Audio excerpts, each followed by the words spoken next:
नमस्कार दोस्तों, आपका स्वागत है आपके अपने यूट्यूब चैनल स्मार्ट स्टडी पर। फ्रेंड्स, आज की क्लास यूपी पुलिस कांस्टेबल परीक्षा के लिए बहुत ज़्यादा महत्वपूर्ण है, क्योंकि इस क्लास से आपको एग्जाम में सीधे 10 से 15 नंबर देखने को मिल सकते हैं।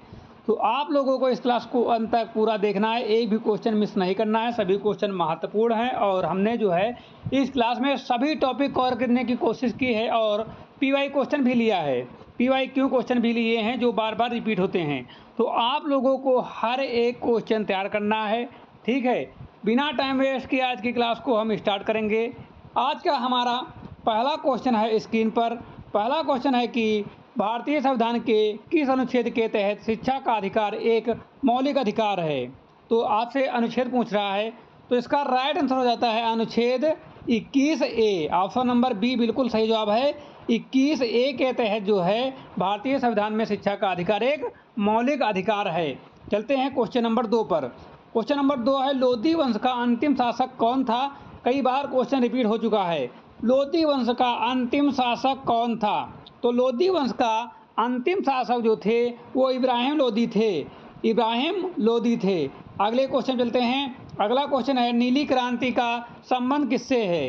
यह क्वेश्चन हम कई बार आप लोगों को बता चुके हैं। आप लोग इसे कमेंट में ज़रूर बताना कि इसका जवाब सही क्या है, ठीक है। नीली क्रांति का संबंध किससे है। तो इसका राइट आंसर हो जाता है मछली उत्पादन से, ठीक है, मत्स्य उत्पादन से। तो आप लोगों को इसका जवाब पहले से पता था तो कमेंट करके ज़रूर बताना। चलते हैं क्वेश्चन नंबर 4 पर। अर्थशास्त्र में रेपो रेट कौन निर्धारित करता है। अर्थशास्त्र में रेपो रेट कौन निर्धारित करता है। वित्त मंत्रालय, भारतीय स्टेट बैंक, नीति आयोग या भारतीय रिजर्व बैंक RBI। तो अर्थशास्त्र में जो है रेपो रेट जो है वो भारतीय रिजर्व बैंक RBI निर्धारित करता है, ठीक है, RBI। चलते हैं अगले क्वेश्चन पर।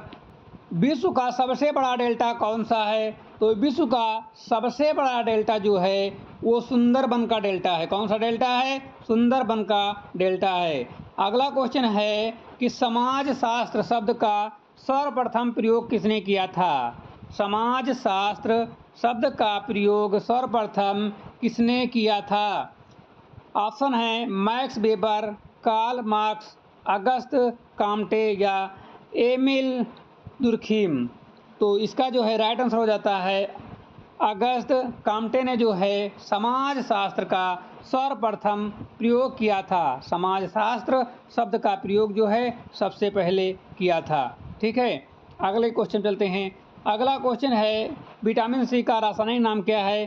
कई बार क्वेश्चन इसको हम बता चुके हैं। इसका जवाब आप लोग कमेंट बॉक्स में देना, ठीक है। इसका जवाब आप लोग कमेंट बॉक्स में ज़रूर देना।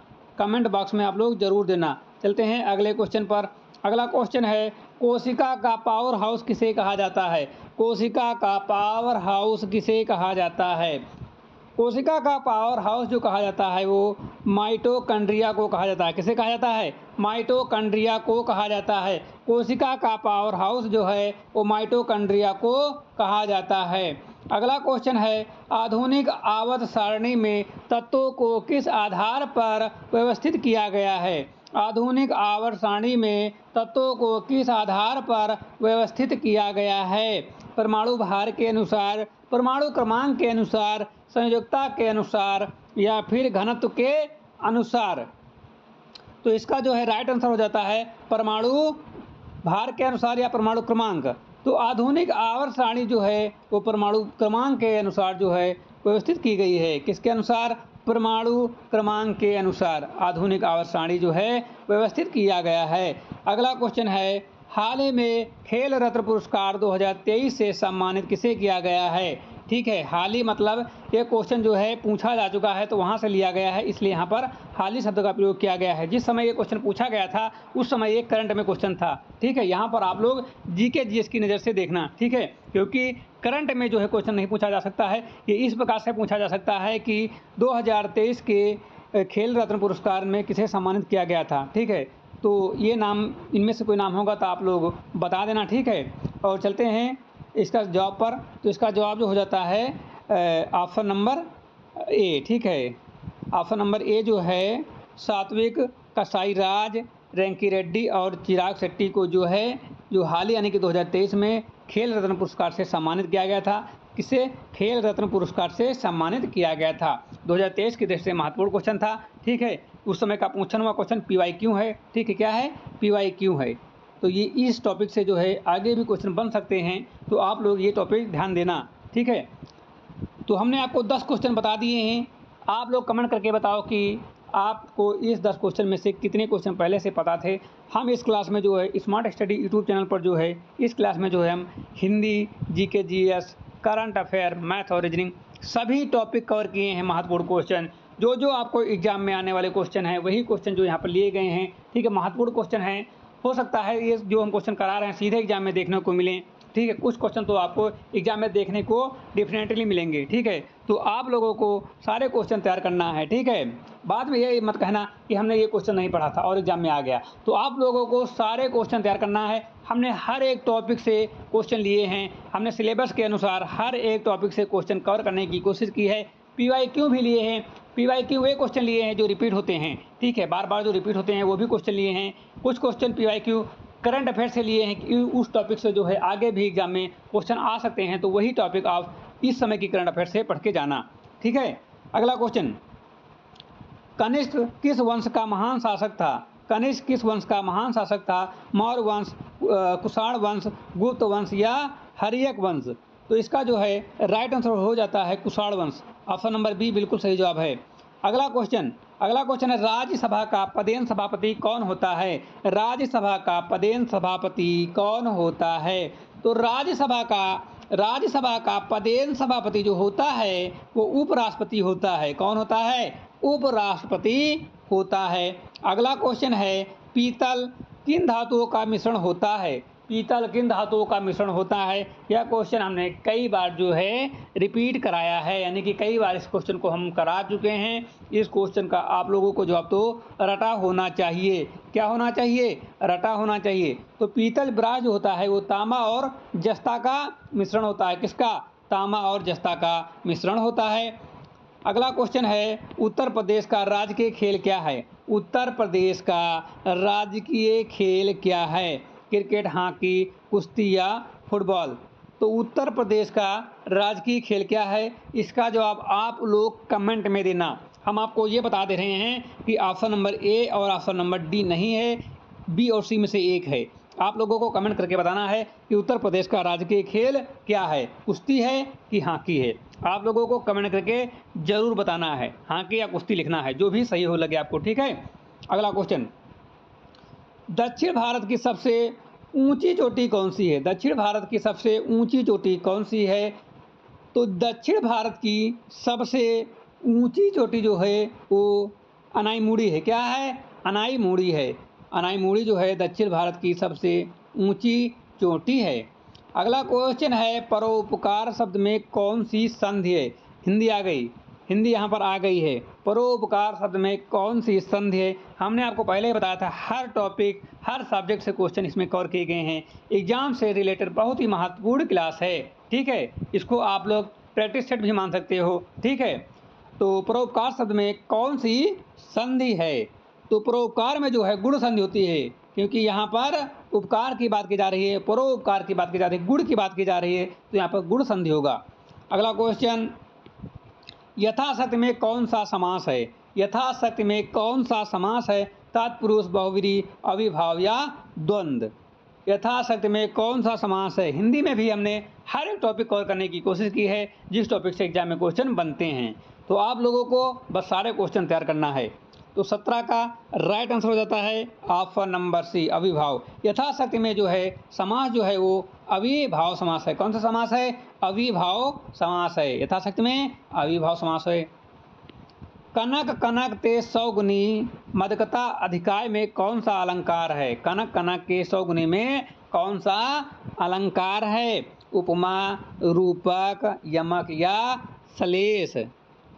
तो कनक कनक ते सौगुने मदकता अधिकाय में कौन सा अलंकार है? तो यहाँ पर आपको अलंकार जो देखने को मिलेगा वो यमक देखने को मिलेगा। कौन सा? यमक अलंकार। कनक कनक ते सौगुने मादकता अधिकाय में जो है यमक अलंकार है। अगला क्वेश्चन है निम्नलिखित में से तद्भव शब्द पहचानिए। तद्भव शब्द पहचानने के लिए भी एग्जाम में आता है, तत्सम शब्द पहचानने के लिए भी एग्जाम में आता है। ठीक है, तो हर एक टॉपिक जो है यहाँ पर कवर किया गया है, उसी हिसाब से इस सेट को बनाया गया है। सूर्य, अग्नि, आग, पुष्प, तद्भव शब्द पहचानना है, तद्भव शब्द पहचानना है। तो आग होता है तद्भव, क्या होता है? आग होता है तद्भव। और अग्नि आपका तत्सम हो गया, पुष्प आपका तत्सम हो गया, सूर्य आपका तत्सम हो गया। तो यहाँ पर आग हो जाएगा, क्या हो जाएगा? आग। अगला क्वेश्चन है स्थावर का विलोम शब्द क्या है? हमने हर एक टॉपिक आपको पहले ही बोल दिया है, कवर किया है। विलोम शब्द, पर्यायवाची शब्द, तत्सम, तद्भव, समास, संधि, अलंकार, सब कुछ हमने कवर किया है। यथावर का विलोम शब्द क्या है? तो यथावर का विलोम शब्द जो होता है वो जंगम होता है। क्या होता है?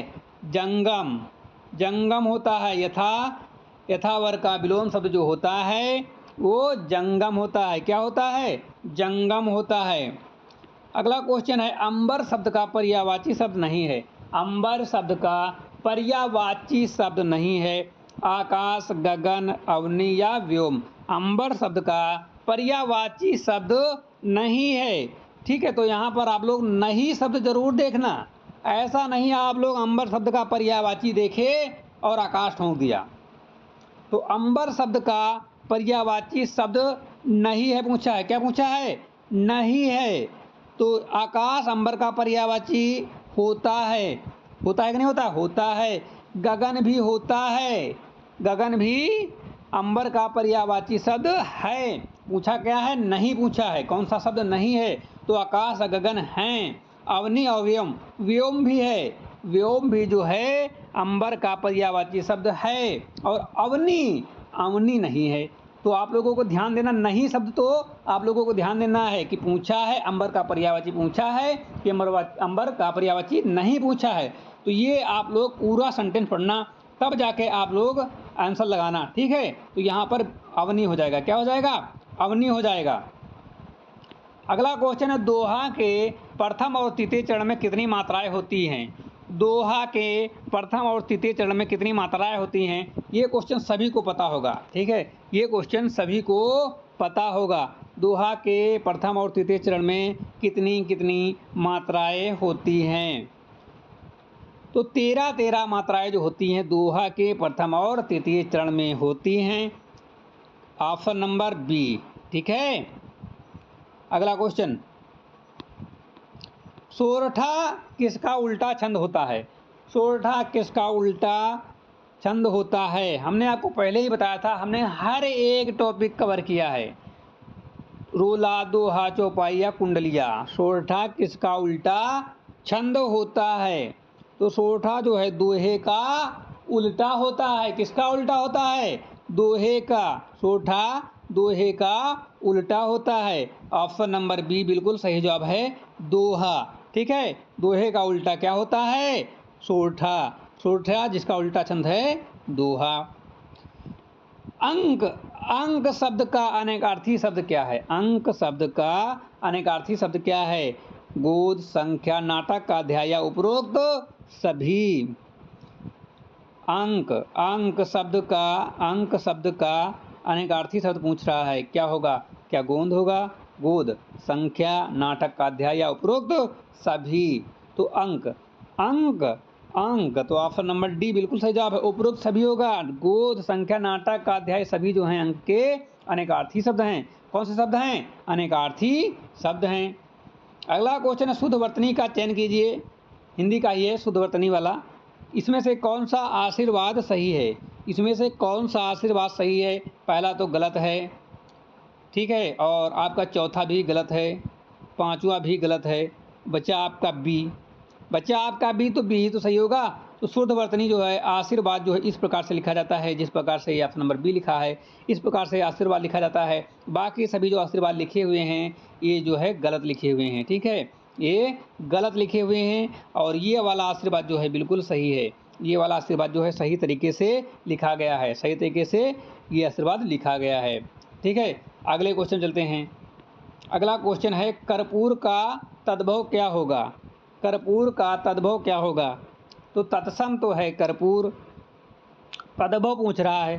तद्भव, तद्भव कपड़ा, कपूर, काम, काज। तो इसका जो जवाब सभी को पता होगा, इसका जवाब सभी को पता होगा। कर्पूर जो होता है कपूर का तद्भव होता है, ठीक है। कर्पूर का तद्भव कपूर होता है। कपूर एक तत्सम शब्द है। तत्सम क्या होता है? हिंदी में होता है। और तत्सम क्या होता है? तत्सम जो होता है वो संस्कृत में होता है। और तद्भव क्या होता है? तद्भव जो होता है वो हिंदी में होता है, ठीक है। तो कपूर हो जाएगा, कपूर। अगला क्वेश्चन, चरण कमल बंदो हरिराई में कौन सा अलंकार है? चरण कमल बंदो हरिराई में कौन सा अलंकार है? चरण कमल बंदो हरिराई में कौन सा अलंकार है? अनुप्रास अलंकार, यमक, रूपक या उपमा? चरण कमल बंदो हरिराई में कौन सा अलंकार है? अनुप्रास, यमक, रूपक या उपमा? तो 27 का सही जवाब हो जाता है रूपक। क्या है? रूपक। चरण कमल बंदो हरिराई में रूपक अलंकार है। कौन सा अलंकार है? रूपक अलंकार है। कौन सा अलंकार है? रूपक अलंकार है। अगला क्वेश्चन, जो कभी बूढ़ा ना हो, जो कभी बूढ़ा ना हो के लिए एक शब्द क्या है? अमर, अजर, अक्षय, अनंत।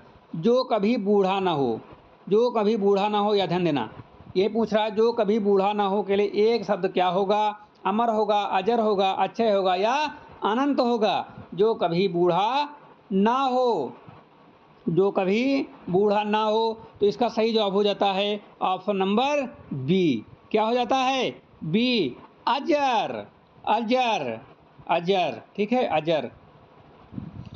आंख का तारा मुहावरे का अर्थ क्या है? आंख के तारे का मुहावरे का अर्थ क्या है? आंख के तारे मुहावरे का अर्थ क्या है? आंख के तारे मुहावरे का अर्थ क्या है?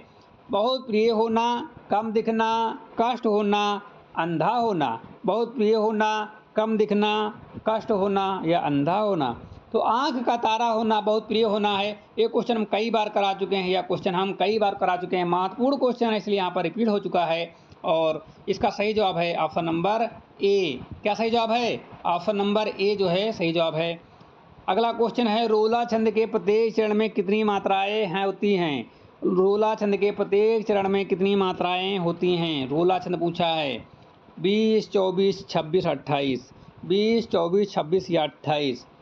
तो रोला, रोला छंद के, रोला छंद के प्रत्येक चरण में जो हैं वो 24 मात्राएं होती हैं। कितनी होती हैं? 24 मात्राएं होती हैं। ऑप्शन नंबर बी बिल्कुल सही जवाब है, 24। 24 is right, 24 is right. Option number B is right. Okay, अब आपका मैथ आ चुका है। अब हमारा मैथ आ चुका है और जो है इसका सही जवाब हमको बताना है, ठीक है। तो सबसे पहले ये सिंप्लीफिकेशन का क्वेश्चन है, तो सबसे पहले हम लोग बोर्डा मास का प्रयोग करते हैं, बोर्ड मास का प्रयोग करते हैं, इसको बोर्डा मास बोला जाता है, ठीक है। तो सबसे पहले क्या होता है? ब्रैकेट सॉल्व होता है। क्या होता है? ब्रैकेट सॉल्व होता है। 25 हो जाएगा गुणे 4, और ब्रैकेट जब सॉल्व करेंगे तो माइनस का कितना हो जाएगा? 6 हो जाएगा। क्या हो जाएगा? माइनस का 6 हो जाएगा, और प्लस का 12, क्योंकि 5 को जब 30 में भाग करोगे तो 6 आएगा। अब इसको हम गुणा करेंगे तो ये 100 हो जाएगा। कितना हो जाएगा? ये हो जाएगा आपका 100, और 100 में जो है इन दोनों को जो घटाओगे तो प्लस का 6 बचेगा, और जब जोड़ोगे तो कितना आ जाएगा? इन जोड़ोगे तो 106 हो जाएगा। कितना हो जाएगा? 106। तो 106 जिस ऑप्शन में दिख रहा हो आप लोग वही लगाना है, आप लोगों को वही लगाना है। तो ऑप्शन नंबर बी में क्या दिख रहा है? 106। देखो सबसे पहले हमने क्या किया, ब्रैकेट को सॉल्व किया, तो ब्रैकेट को सॉल्व करोगे 6 आएगा, और चिन्ह जो लगेगा माइनस लगेगा, ठीक है। उसके बाद गुणा करेंगे तो ये हो जाएगा 100, फिर माइनस रहेगा, और इन दोनों को जब अपन घटाएंगे तो प्लस का 6 हो जाएगा। तो जोड़ेंगे 100 प्लस 6, 106, ठीक है। तो सबसे पहले जो रूल क्या कहता है, सबसे पहले ब्रैकेट होगा, ठीक है, फिर ऑफ यानी कि काकी के अलावा जो होता है वो होगा, उसके बाद मल्टीप्लाई डिवाइड होगा, फिर जो है मल्टीप्लाई होगा। तो ब्रैकेट के अंदर जो भी हो पूरा सॉल्व कर लिया जाता है, ठीक है। तो 106 सही है। हालांकि ये आसान है, लेकिन जैसे बड़े बड़े क्वेश्चन आ जाएं तब आपको रूल पता होना चाहिए, ठीक है, रूल पता होना चाहिए। अगला क्वेश्चन है, प्रथम 5 अभाज्य संख्याएं यानी कि प्राइम नंबर का औसत क्या है? प्रथम 5 अभाज्य प्राइम नंबर का औसत क्या होता है? तो औसत का फार्मूला पता होना चाहिए, और प्राइम नंबर भी आपको पता होना चाहिए, ठीक है। कितने पूछ रहा है? प्रथम 5 के, ठीक है, प्राइम नंबर का औसत पूछ रहा है। ठीक है, तो इसमें क्या होगा, 5 दशमलव क्या आएगा, 6 आएगा ना, क्या आएगा 5.6। तो प्रथम 5 सबसे पहले क्या हो जाएंगी, प्राइम नंबर क्या हो जाएगा 2, कितना हो जाएगा 2, 2 के बाद क्या आएगा 2, 3, 5, 7, 11, सभी में प्लस लगा लो, सभी में प्लस लगा लो क्योंकि औसत पूछा है, और डिवाइड में 5 लिखा, 5 से भाग कर दो। ठीक है, क्या करना है 5 से भाग करना है, जोड़ो कितना होगा 3 2 5, 5 5 10, 10 7 17, और 17 और 11 कितना होगा 28, 28/5 करो। ठीक है, हटा दो इसको, 28/5 करना, क्या करना है 28/5। अब भाग करो, 5 एकम 5, पचम 25, 3 बचा 5 का 30, ये आएगा आपका भाग करने पर। तो ऑप्शन नंबर बी बिल्कुल सही जवाब है। क्या है, ऑप्शन नंबर बी जो है बिल्कुल सही जवाब है। ठीक है, तो क्या करना है, प्रथम 5 अभाज्य संख्याओं का यानी कि प्राइम नंबर क्या होते हैं 2 3 5 7 11 13, ठीक है 17 19 21 ऐसे। ठीक है, तो ये जो है प्राइम नंबर होते हैं, अभाज्य संख्या होती हैं, अभाज्य संख्याएं। ठीक है, अगला क्वेश्चन, यदि क्वेश्चन पूछा यदि x प्लस 1/x बराबर 5 है तो x square plus 1/x square का मान क्या होगा। ठीक है, तो मान पूछा है तो आसान क्वेश्चन, ज़्यादा बड़ा है नहीं, थोड़ा सा आपको बताना क्या है। ये लिखा है x प्लस 1/x बराबर कितना हो जाएगा 5। अब बोध शायद आप लोग क्या करना है स्क्वायर कर देना है, क्या करना है स्क्वायर कर देना है। जब स्क्वायर करोगे तो आपका क्या होगा, ये हो जाएगा आपका एक्स स्क्वायर मतलब a प्लस बी का होल स्क्वायर बन गया, तो एक्स स्क्वायर हो जाएगा प्लस 1/x स्क्वायर हो गया plus 2ab 2 into x into 1/x। ये तो फार्मूला खुल गया यहाँ पर, इधर कितना हो जाएगा 25, इस x से ये x जाएगा। अब आपको हमें क्या करना है, ज्ञात करना है, हमको ये तो ज्ञात करना है एक्स स्क्वायर प्लस वाला, तो ये पोर्शन हमको ज्ञात करना है, ये वाला। ठीक है, तो इसको हम लोग लिखे रहेंगे, ऊपर लिख देते हैं। ठीक है, यहाँ मिटाकर ये वाला पोर्शन यहाँ लिख देते हैं। ठीक है, तो इसको यहाँ मिटा देते हैं, जगह कम है ना। ये हो जाएगा आपका x square plus 1/x square बराबर कितना हो जाएगा, ये 25, और ये जो है प्लस में है, एक से कट गया था 2 बचा था, 2 माइनस कितना हो जाएगा, ये हो जाएगा, तो कितना आ जाएगा 23। 23 ऑप्शन में जहाँ है आप लोग 23 लगा दो, जहाँ भी 23 दिख जाए आप लोग 23 लगाओ। ये ऑप्शन नंबर सी। ठीक है, 33 का सी, ऑप्शन नंबर सी बिल्कुल सही जवाब है। ठीक है, तो इस प्रकार से भी क्वेश्चन पूछा जाता है, आसान क्वेश्चन था। और ये हो गया। अगला क्वेश्चन ये है 10 20 30 40 और 50 का औसत क्या होगा। ठीक है, तो औसत का फार्मूला आपको पता होगा। औसत का फार्मूला होता है, औसत का फार्मूला क्या होता है, सभी संख्याओं का योग अपान में कुल संख्या। ठीक है, सभी संख्याओं का योग यानी कि 10 प्लस 20 और प्लस 30 प्लस 40 प्लस का 50 और डिवाइड बाई कितनी संख्या हैं 2 2 4 5 संख्या। ठीक है, तो जोड़ो, ये 10 10 20 30 हो जाएगा, 30 30 60 हो जाएगा, 60 30 60 और 40 100 150, 150/5 5 ने 15, 30 जिस ऑप्शन में दीजिए लगा दो 30, ऑप्शन नंबर बी। 34 का बी, 34 का ऑप्शन नंबर बी बिल्कुल सही जवाब है। 34 का ऑप्शन नंबर बी। ठीक है, 34 का ऑप्शन नंबर बी बिल्कुल सही जवाब है। अगला क्वेश्चन, सरल करें। रूट में 6 मतलब 625 प्लस 441, तो हमने आपको पहले ही बताया था, आपको कम से कम 25 तक वर्ग याद होना चाहिए। तो 625 किसका वर्ग होता है 25 का, तो यहाँ आ जाएगा 25, और 441 किसका होता है 21 का, हो जाएगा 21। जोड़ दो कितना आ गया 6 4 46 किसमें है, 46 किसमें है ऑप्शन नंबर बी, 35 का बी। ठीक है, तो यहाँ पर 46 आ जाएगा। वर्ग बस आपको याद होना चाहिए, वर्ग आपको याद होना चाहिए 25 तक। ठीक है, अगला क्वेश्चन थोड़ा बड़ा क्वेश्चन है, और ऐसे क्वेश्चन एग्जाम में देखने को मिलते हैं।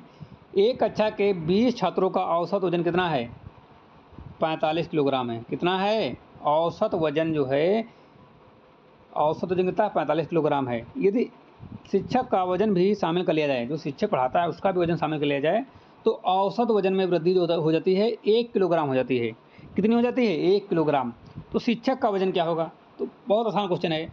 तो सबसे पहले हम लोग क्या निकालेंगे? कुल छात्रों का वजन। ये औसत वजन है, लेकिन कुल छात्र 20 छात्रों का कुल वजन निकालेंगे। क्या निकालेंगे? कुल वजन। तो 20 छात्रों का कुल वजन निकालने के लिए कुल को हम टोटल से लिखेंगे टी से, ठीक है। टोटल वजन कितना हो जाएगा? आपको हो जाएगा 20 और औसत कितना था? 45। जब 45 से गुणा करोगे तो कितना आ जाएगा? 900। कितना आ जाएगा? 900। तो 20 छात्रों का औसत वजन कितना आ गया? 900 आ गया। कितना आ गया? 900 आ गया। अब हमको 21 छात्रों का औसत वजन कितना है?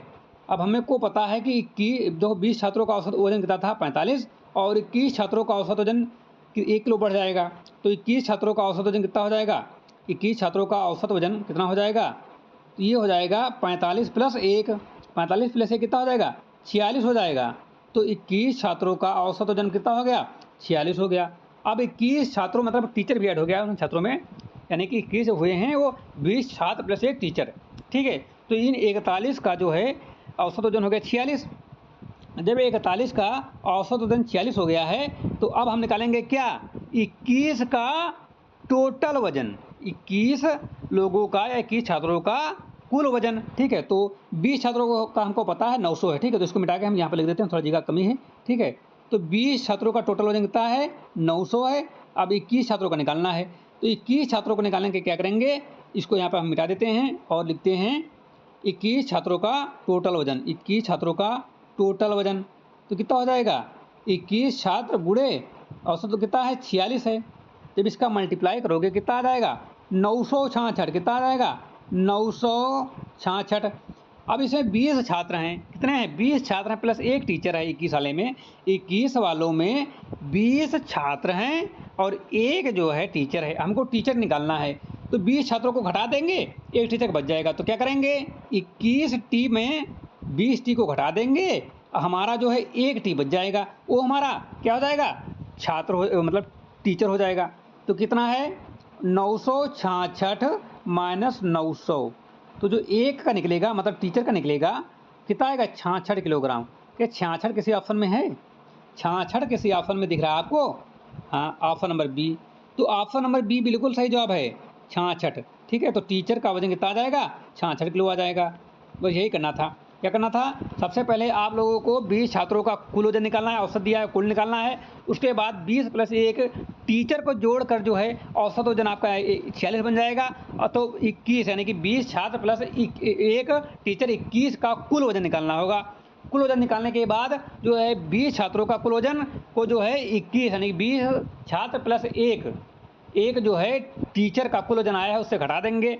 उसके बाद जो बचेगा वही एक आपका टीचर निकल आएगा। 66 बच रहा है, तो 66 जो हो जाएगा आपका टीचर का वजन हो जाएगा, ठीक है।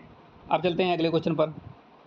अगला क्वेश्चन है 0.5 इंटू 0.5 प्लस 0.5 डिवाइड बाई 5 का मान क्या होगा, ठीक है।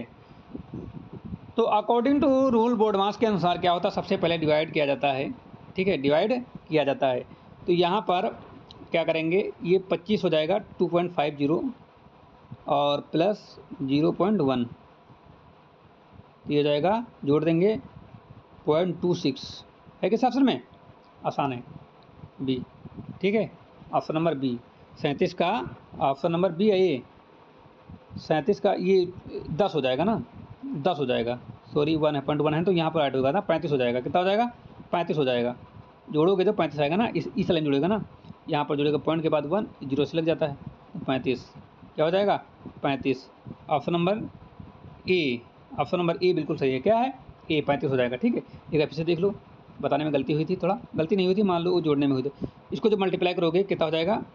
0.25 हो जाएगा। इसको जब डिवाइड करोगे प्लस में 0.10 आ जाएगा, भाग करोगे, जीरो लगाओ ना लगाओ, जब ऐड किया जाता है तो इधर ऐड करके दिखा देता, अलग अलग ऐड करके दिखा देता हूँ। ये ऐड किया जाता है तो पॉइंट के नीचे पॉइंट रखा जाता है, फिर नंबर लिखा जाता है, ठीक है। ये यहाँ पर जीरो रखोगे तो क्या करोगे? 5 और 1 3, ठीक है, पॉइंट तो कितना आ जाएगा? 35। कौन सा सही है? ए, ठीक है। अगला क्वेश्चन है कि 7 के प्रथम 5 गुर्जों का औसत क्या होगा। तो 7 का 7 plus 14 plus 21 plus 28 plus 35 divide by 5 add करो। 7 दूना 14, 7 21, 21 42, 42 और 8 50 और 20 70 और 70 और 35 105 105 हो जाएगा। ठीक है, टोटल कितना आ जाएगा 105 और डिवाइड बाई 5, 5 दूना 10, 5 एकम 5 21। ये तो होगा लॉन्ग मेथड। और एक शॉर्ट मेथड क्या होता है, एपी होता है। एपी करके होता है, क्या होता है, प्रथम plus last. 7 plus 35 divide by 2, ये कितना हो जाएगा 42 डिवाइड बाई 2 कितना आ जाएगा 21, कितना आ जाएगा 21। ठीक है बी। अगला क्वेश्चन है 3/4 का 1/2 डिवाइड बाई 1/4 का मान। ठीक है, तो क्या लिखा है 3/4 गुणे 1/2 डिवाइड बाई, सबसे ब्रैकेट लगाना है इसमें, तो ब्रैकेट पर सॉल्व होगा, डिवाइड बाई 1/4। तो ये कितना हो जाएगा 3/8 हो जाएगा। कितना हो जाएगा 3/8। और इस 4 से 4 काटोगे जब अंदर, इस 4 से 4 कट जाएगा, तो कितना आ जाएगा 3/2। 3/2 को भाग करके 1.5 क्या आ जाएगा 1.5। कितना बचेगा 3/5 3/2 बचेगा, आ जाएगा 1.5। ठीक है। अगला क्वेश्चन है एक क्रिकेटर ने 8 पारियों में क्रमशः 58, 76, 40, 35, 46, 45, 0, 100 रन बनाए। उनका औसत स्कोर क्या होगा। तो सबको जोड़ के 8 से भाग करना है। ठीक, सबको जोड़ के 8 से भाग करना है। तो इसका जब सबको जोड़ोगे और 8 से भाग करोगे, समय प्लस लगा लेना, 8 से भाग कर देना, तो आपका जो स्कोर बनेगा, औसत स्कोर जो बनेगा वो 50 बनेगा। कितना बनेगा 50। आप लोग सभी को जोड़ना आपस में और 8 से भाग कर देना। ठीक है, इन सभी को आपस में जोड़ लेना, 8 से भाग कर देना, 50 आएगा। कितना आएगा 50 आएगा। अगला क्वेश्चन है जैसे कलम का संबंध लिखने से है वैसे ही चाकू का संबंध किससे है। देखो, कलम का संबंध लिखने से होता है, उसी प्रकार चाकू का संबंध काटने से होता है। रीजनिंग का क्वेश्चन है। ठीक, इसका है रीजनिंग का ऑप्शन नंबर ए। अगला क्वेश्चन है श्रृंखला को पूरा करें 2, 6, 12, 20, 30। तो देखो 2 प्लस 4 किया गया तो कितना हुआ है 6। ठीक है, उसके बाद 6 प्लस 6 किया गया तो कितना हुआ 12। ठीक है, फिर 12 प्लस कितना है 20, 12 प्लस 8 किया गया है तो हुआ है 20। उसके बाद 20 प्लस 10 किया गया तो हुआ है 30। तो जब 30 प्लस 12 करेंगे तो हो जाएगा आपका 42, क्योंकि यहाँ पर जो अंतर भी चला है 2 2 का 2, 2 बढ़ा 2, तो 4 6 8 10 12, तो 12 बढ़ेगा तो 42 हो जाएगा। Option number B, option number B. ठीक है।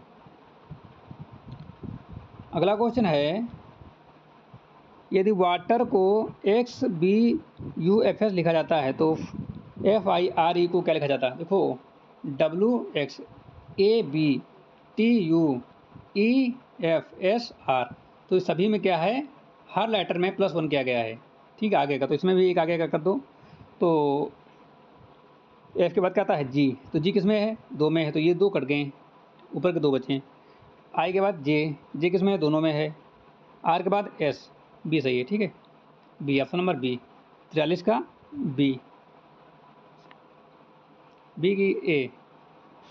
एक बार फिर से देख लो, आर के बाद एस ना, तो 43 का बी कौन सा सही है बी। ए के प्लस किया गया ना, एक बार फिर से देख लो सबको। अगले क्वेश्चन चलते हैं। अगले क्वेश्चन पर 20वां शब्द चुनिए। जनवरी, मार्च, अप्रैल, मई। जनवरी आपकी 31 की होती है, मार्च 31 की, अप्रैल 30 का, मई 31 की। तो 20वां क्या हुआ अप्रैल। ठीक है, ऑप्शन नंबर सी। एक तस्वीर की ओर इशारा करते हुए एक व्यक्ति ने कहा, वह मेरे पिता की एकलौती संतान की पुत्री है। वह मेरे पिता की एकलौती संतान की पुत्री है। वह तस्वीर उस व्यक्ति से कैसे संबंधित है? तो एक तस्वीर, मान लो ये कोई तस्वीर बनी हुई है, तस्वीर बना देता हूँ। मान लो ये कोई तस्वीर है, ठीक है, ये कोई तस्वीर है। इस तस्वीर की ओर इशारा करते हुए व्यक्ति ने कहा, वह मेरे पिता की एकलौती संतान है।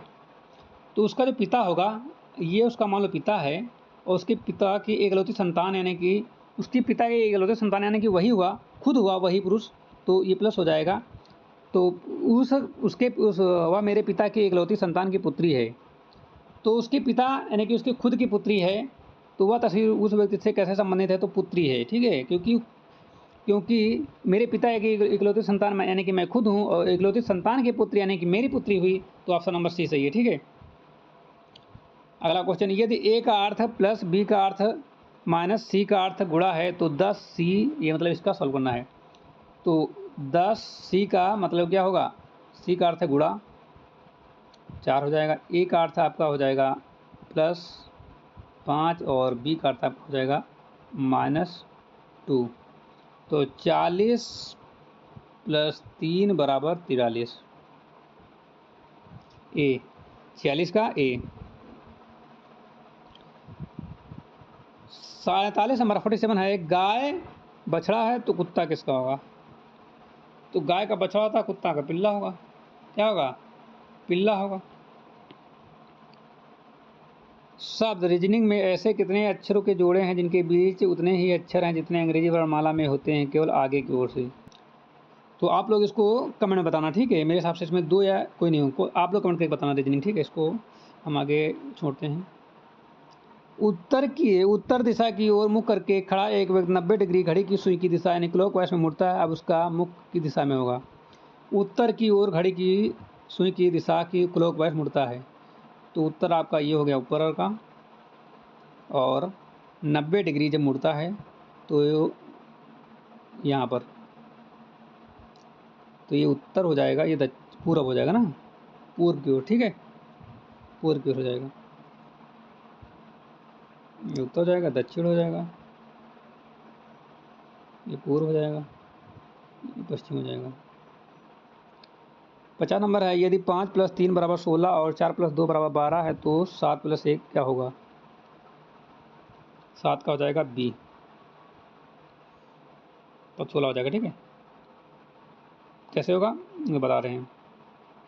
इन दोनों जोड़ के 2 से गुणा किया गया है, 5 × 8 × 2 तो आपका 16 आ गया। इन दोनों जोड़ के 2 से गुणा किया गया है, 6 दूना 12 हो गया, और इन दोनों को जोड़ कर 2 से गुणा किया गया है, 16 हो जाएगा, ठीक है।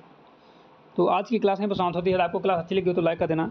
जो लोग स्मार्ट स्टडी यूट्यूब चैनल पर नए हैं, चैनल को अभी तो सब्सक्राइब नहीं किया, सभी लोग चैनल को सब्सक्राइब कर दो, बेल आइकन को प्रेस कर दो, ताकि आने वाली वीडियो का नोटिफिकेशन सबसे पहले आप लोगों को मिल सके। हम मिलते हैं नई क्लास के साथ, तब तक के लिए जय हिंद।